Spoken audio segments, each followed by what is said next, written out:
This video is all about our third class of antidysrhythmics called potassium channel blockers.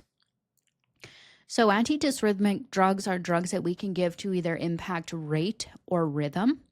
So this or sometimes the fifth class is listed as class 5, sometimes it's listed as unclassified. So this 4 or 5 classification system, we can actually divide this up another way, and it's just another way to understand the exact same information. Drugs that impact rate and drugs that impact rhythm. So I'm going to list the same drugs, but it's just a different way to understand what they do. The rate-controlled drugs, these decrease the ventricular rate. So they don't solve the dysrhythmia. They don't put the heart back into a normal rhythm, but they basically control how fast the ventricular response is through the action of the AV node. So if we have a heart right here, and we have an SA node up top and an AV node here. These rate control drugs affect the AV node because it's the AV node firing that's in control of how fast the ventricle pumps blood, essentially. So the rate control drugs decrease the ventricular rate and therefore improve cardiac output, which is really what the big problem with dysrhythmias is the cardiac output problem. So these drugs are for when the AV node is getting too many signals. Too many signals hitting the AV node. So basically these drugs make it so that the AV node can't respond to these signals quite as often. And so the ventricular rate's going to slow. The beta blockers are rate control drugs. They're not going to change your heart rhythm, but they will decrease the rate. And also our calcium channel blockers belong under the class of rate control drugs. So these act on pacemaker cells to control the rate. Our rhythm drugs mainly act on myocytes, and I say mainly because there's no drug that's so exact, or there's very few drugs that are so exact that they only hit one thing in the body. There's overlap between these drugs when they can hit pacemakers or myocytes, but usually they hit one kind of cell much more so than the other. So the rhythm control drugs mostly hit the myocytes, the conduction cells of the heart, the muscle cells of the heart. So these muscle cells, myocytes, they are not supposed to initiate electricity. They're just supposed to conduct it. And if they start initiating electricity, well, then you have a dysrhythmia. So these terminate abnormal rhythms. They impact the muscle cells and do things to the muscle cells to get rid of those abnormal firings in the muscle cells so that the AV node can take over again or the SA node can take over again. And these are sodium channel blockers. So we'll just put Na plus blockers. And also potassium blockers, which is the focus of this video. So potassium blockers, I'm actually going to put a star beside because these medications are so powerful, but that they do have also an impact on pacemakers. It's mostly myocytes, but pacemakers too. But just for our list purposes, I'm going to list them under the rhythm control because that's where they have the most impact on myocytes. So when you have a myocyte problem, you have abnormal signals being created. So rhythm control drugs terminate the abnormal signals. Okay, so that's just another way to understand these drugs. The fifth class, the unclassified, I'm going to make separate videos about each one of those and how they fit under rate control or rhythm control. But let's get into the potassium channel blockers. So we're going to have to review the action potential of myocytes first, because that's really the way to understand what happens when potassium channels are blocked. So up here is going to be our myocytes. And I'm going to draw out, it's going to look like 5 cells, but this is the same cell. It's just undergoing changes. And each change is a step in the action potential. And the myocytes actually start on step number 4. And then they go to 0, 1, 2, 3. And then we go back to step number 4.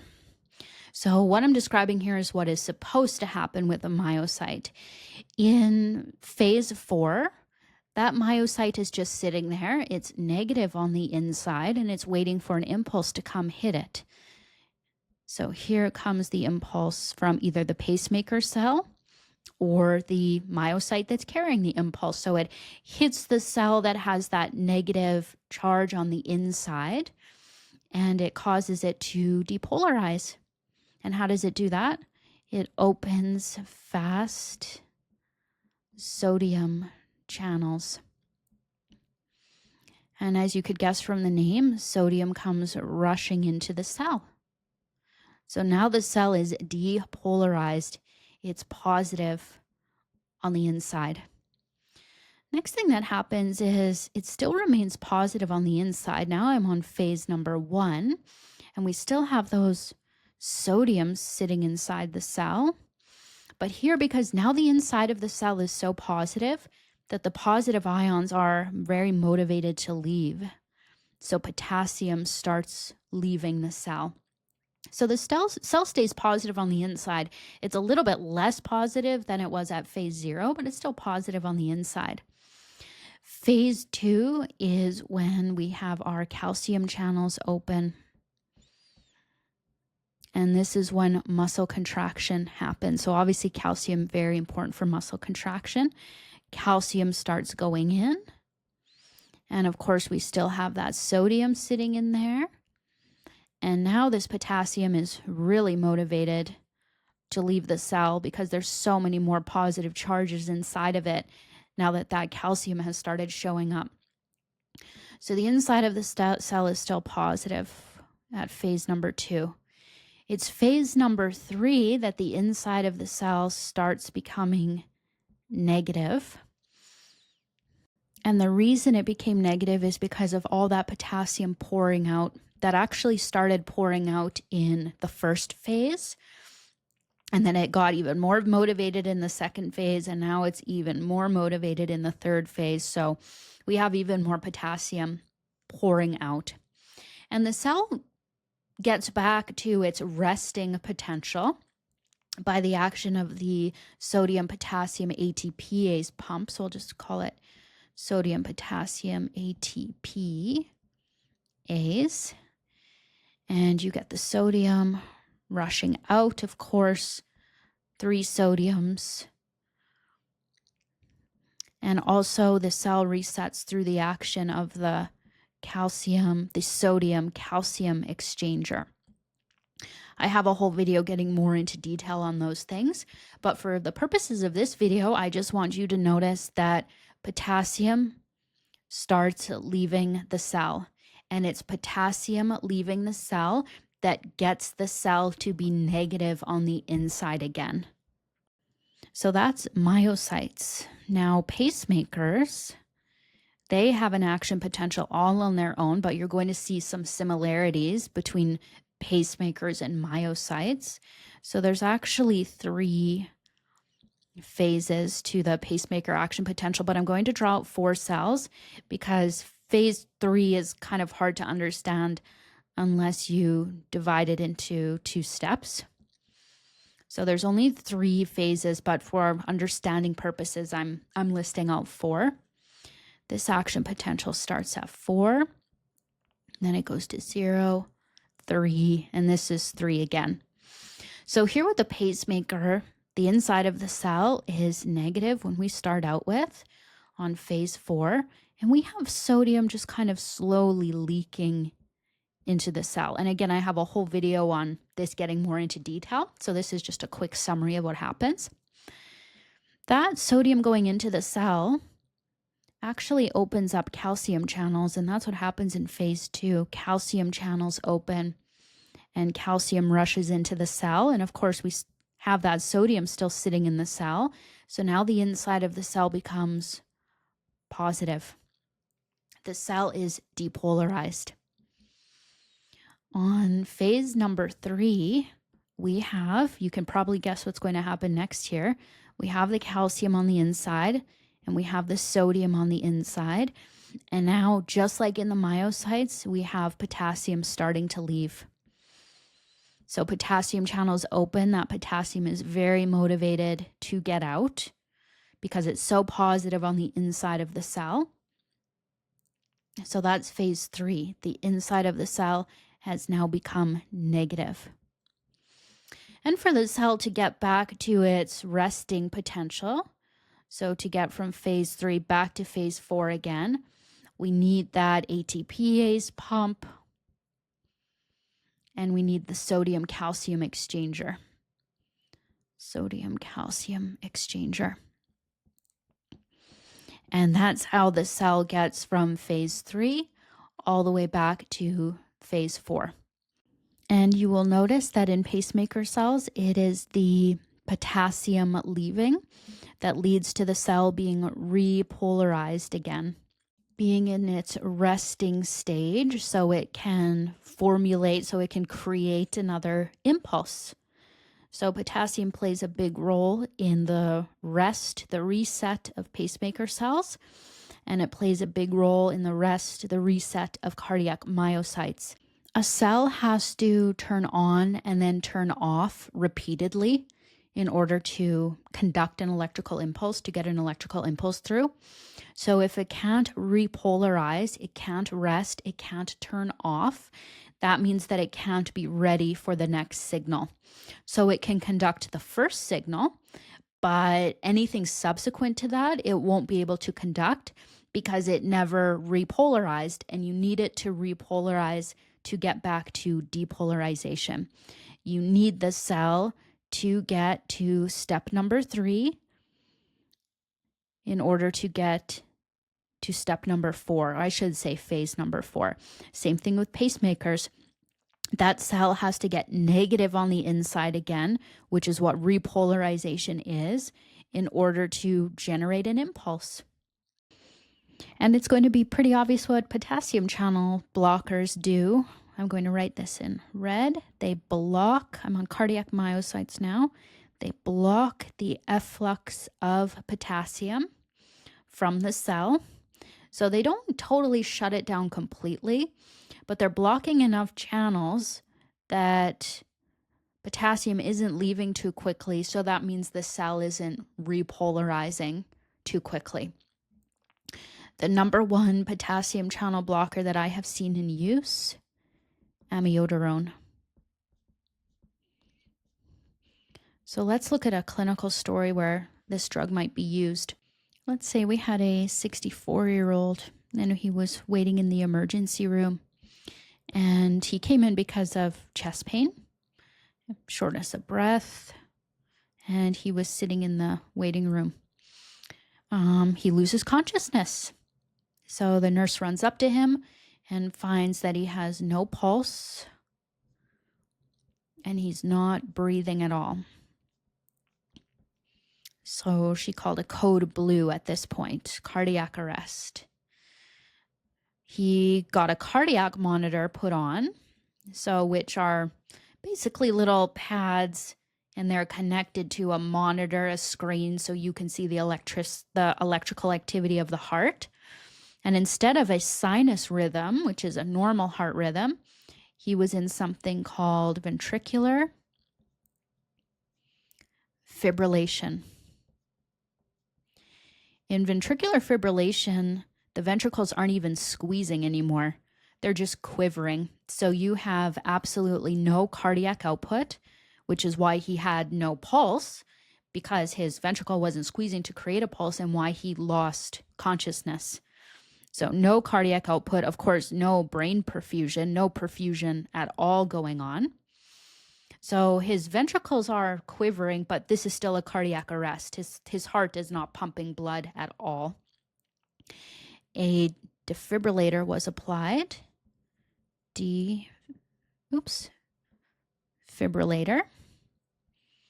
So this is when they put the pads on the chest, or one on the chest and one on the back. And it's a machine that can deliver a shock to the person. So what a defibrillator does is it actually depolarizes all the cardiac cells at the same time. So fills them all with electricity at the same time, so to speak, forces them all to turn on at the same time. So in VFib, what you have happening is, of course, we still have our nodes here, but they are not in control. There is something else in control that's making these ventricles fire like crazy, so much so that the muscle can't even contract anymore. It can just quiver. So the cells are firing somewhere in the ventricle randomly, chaotically, and the ventricle just can't even respond anymore because of all the firings. So the purpose of this shock, and I'll just draw it like this shock is to turn all the cells on at once, and then they all turn off, because of course after depolarization comes repolarization, and then depolarization again. So if you turn them all on, depolarization, then they're all going to turn off. So you're basically interrupting the electrical activity. So then maybe the SA node has a chance to take over again. So it's kind of like turning your computer off and then turning it on again. Everything gets turned on at the same time. Okay, so he got this machine on. He got it on, and they started CPR. The nurses and the doctors put the machine on, and then they started CPR. And the CPR was to keep the cardiac output going. And then he got a shock delivered by the machine. After a shock, there's always a rhythm check. And it showed that he was still in VFib, still absolutely no cardiac output. They did another round of CPR. Another shock. So let's turn everything off, and then it'll all turn back on again. And he's still in VFib. Still absolutely no cardiac output. So now this is what's called a shock-resistant rhythm. So it's not responding to all this depolarizations. So here the physician decides to give amiodarone, 300 milligrams, and it's going to be given IV push, of course. So amiodarone is going to help because we have cardiac cells in the ventricles firing over and over again, and that's what's causing the fibrillation. That's what's causing the muscle quivering. The AV node may still be firing, but it's not in control of what happens at the ventricles, because these abnormal firings are in control of what's happening at the ventricles. So the cells are firing, and they're repolarizing very quickly so that they're ready to fire again, which is what's causing this continuous electrical activity. So if we give amiodarone, we are blocking the potassium channels, of course. That's going to prolong repolarization. So let's just draw out a simplified version of what's going on in the cells. And of course, these are the myocytes firing abnormally. So we're giving amiodarone as a rhythm control drug to prevent these abnormal firings. So these are the myocytes. This is the same cell. And I won't go through all the channels and everything else, but we'll just understand that the cell has to move through these phases. Starts with 4, 0, 1, 2, 3.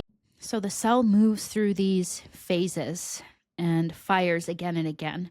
So here in phase 4, this myocyte fires. It's not supposed to, but it does. And then the cell moves through, of course, depolarization, repolarization, comes back, fires again. Loop after loop after loop, and this is happening in the left ventricle, and it's happening so frequently that the left ventricle can't even squeeze anymore. It's just quivering because of this constant stimulation.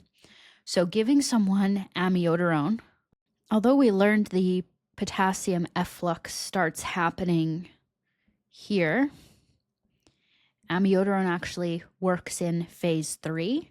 So it's going to block the potassium from leaving here. I'll just put big X's there in these potassium channels. So phase 3 is drawn out. So if it stays longer in phase 3, and I'll draw a blue arrow, it's taking a long time in phase 3. And it's taking forever to get back to phase 4. Maybe right around here, the AV node is going to fire and take over electrical conduction of the ventricles again. So that's the purpose of amiodarone. It's to prolong repolarization.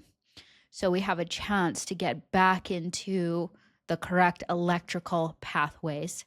So the AV node can take over, and those myocytes that aren't supposed to be firing stop firing because the AV node has taken control. Okay, so what happens next in our clinical story? Let's say the patient got amiodarone 300 milligrams. What happened next is he got another shock. And this time, because he had the amiodarone on board to help him, when they did a rhythm check, he was back in an, I'm going to say, an okay rhythm. Not a perfect one, but he had some cardiac output and return of spontaneous circulation, which is what you're trying to get when you do CPR. So that's a summary of how amiodarone affects myocytes. Now, I said that these potassium channel blockers also affect pacemakers. I have never seen a potassium channel blocker be given for a pacemaker problem, except in a patient that could not tolerate beta blockers or calcium channel blockers. Maybe their blood pressure was too low or something like that. So I just stuck with explaining how they impact myocytes for now. But just so you know, you may also give them for rate control. So I explained how they're given for rhythm control, but you may also give them for rate control. And in this story I told, this patient was having all sorts of abnormal firings from the myocytes, so much so that his muscle couldn't even respond anymore because there were so many firings. He got shocks to try and reset things, but it was refractory. The VFib was refractory to shocks. It didn't respond to the shocks. So he got amiodarone, a potassium channel blocker. And what you will read in textbooks is the phrase stabilize the myocardium, which basically means it keeps the cells in a rest period longer. So the AV node has a chance to take over. And then ideally, the myocytes won't fire at all anymore because the AV node has completely taken over the electrical activity. The myocytes just go back to their job of conducting electricity, which is what they are supposed to be doing. They are not supposed to be firing. So that's a summary of potassium channel blockers, amiodarone, and a clinical story to help you understand when amiodarone might be used.